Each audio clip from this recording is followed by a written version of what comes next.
প্রতিটা সন্তানই তার বাবা মায়ের কাছে বড় আদরের। সকল মা বাবা মনে করেন একমাত্র তাদের ছায়াতলে শিশুর নিরাপদ আশ্রয়স্থল। কিন্তু সময়ের প্রয়োজনে অথবা পরিস্থিতির কারণে আপনার শিশুকে যদি একা পথ চলতে হয় বা সে যদি কোনো বিপদে পড়ে, তখন সে কি করবে? কখনো কি ভেবে দেখেছেন?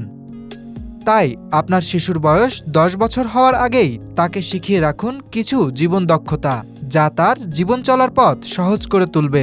শিশুকে আত্মবিশ্বাসী করে গড়ে তুলুন। কিভাবে আত্মরক্ষা করা যায় এ ব্যাপারে শিশুকে প্রাথমিক শিক্ষা দেওয়া জরুরি। শিশু কথা বলতে শিখলে তাকে বাড়ির ঠিকানা ও মা বাবার ফোন নাম্বার শিখিয়ে রাখুন। আপনার শিশুকে না বলতে শেখান, যেন মনের বিরুদ্ধে গিয়ে কেবল সমাজের চাপে তাকে কোনো সিদ্ধান্ত নিতে না হয়। খেলতে গিয়ে কেটে বা ছিঁড়ে গেলে কিংবা বন্ধুর হাত পা কেটে গেলে শিশু যেন আতঙ্কিত না হয়ে প্রাথমিক চিকিৎসাটুকু দিতে পারে, তাকে সে ব্যাপারে দক্ষতা অর্জনের ব্যবস্থা করে দিন।